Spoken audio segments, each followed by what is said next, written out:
Hello বন্ধুরা, welcome.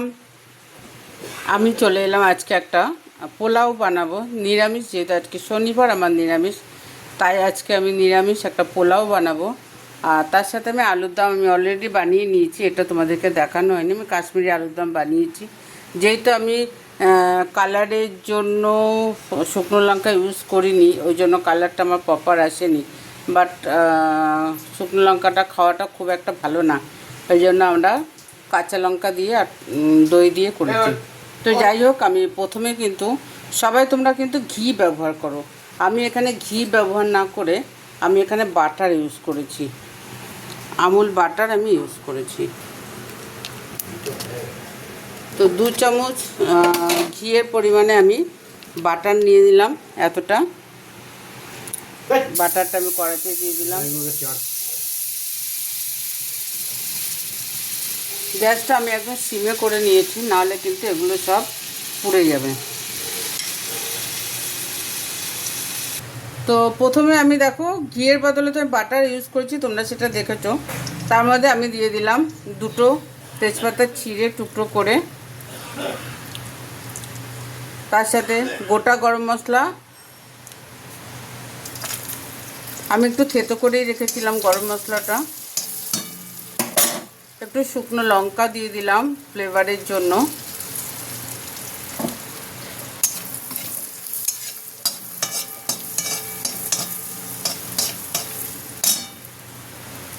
তার মধ্যে আমি কাজু কিশমিশ ভিজিয়ে ধুয়ে রেখেছিলাম, সেটা আমি দিয়ে দেবো।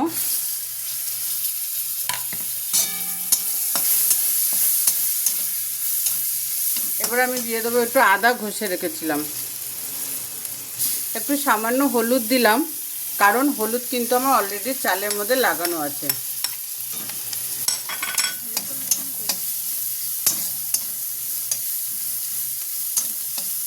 এটা দেখো ভাজা ভাজা হয়ে গেছে। আমি আগে থেকে কিন্তু 2 ঘন্টা আগে আমি চালটা ভিজিয়ে হলুদ আর ঘি মাখিয়ে রেখেছিলাম, তো এটা আমি দিয়ে দিলাম। আচ্ছা, এর মধ্যে আমি একটু নুন দেব, আমি নুন দিয়ে দিলাম একটু।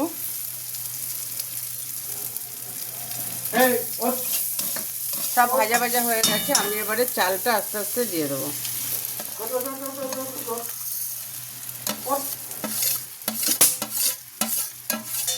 চালটা আমি একটু আস্তে সিমে করে দিলাম, নাহলে চালটা পুড়ে যাবে।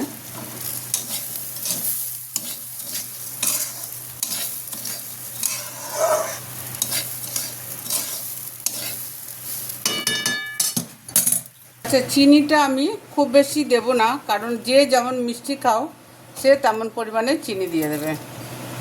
তো আমি 500 চাল আমি 2 চামচ চিনি দিলাম। তো দেখো তোমরা, চালটা কিন্তু ভাজা ভাজা হয়ে গেছে। এবার আমি এটাতে জল দেবো। যেহেতু আমি 500 গ্রাম চাল নিয়েছি, ওই জন্য আমি 1 লিটার জল দেবো। জল যতটা চাল নেবে। তো দেখো চালটা আমার অলরেডি ভাজা হয়ে গেছে।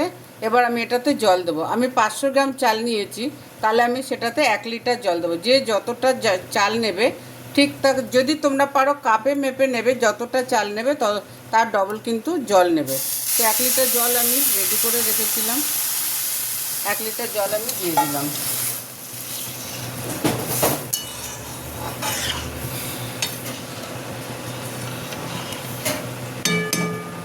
এবার আমি এটা ঢাকা দিয়ে দেবো।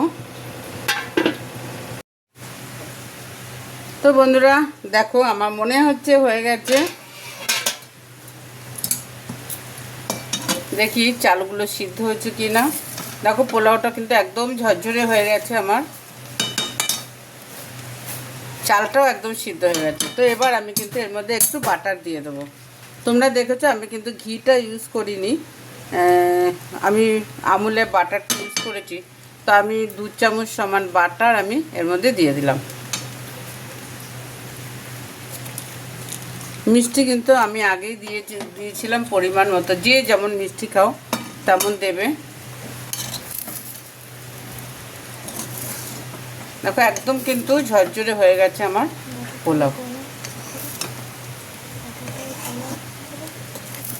গলে গেছে।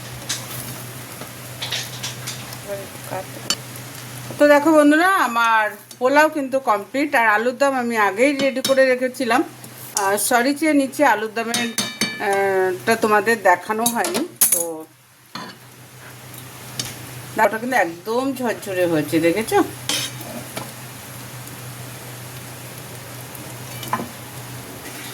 তো হ্যালো বন্ধুরা, আমার পোলাও রেডি। তোমরা একটু টেস্ট করে বলে দাও কেমন হয়েছে। ঝরঝরে পোলাও, তার সাথে কাশ্মীরি আলুর দম, জাস্ট অসাম। তোমরা কিন্তু কমেন্টে অবশ্যই জানাবে কেমন লাগলো। খুব ইজি কিন্তু বানানো, কোনো ব্যাপার না। জাস্ট আধা ঘন্টার মধ্যে আমার রান্না কমপ্লিট হয়ে গেল। তো সবাই ভালো থেকো, সুস্থ থেকো। দেখা হবে পরের ভিডিও।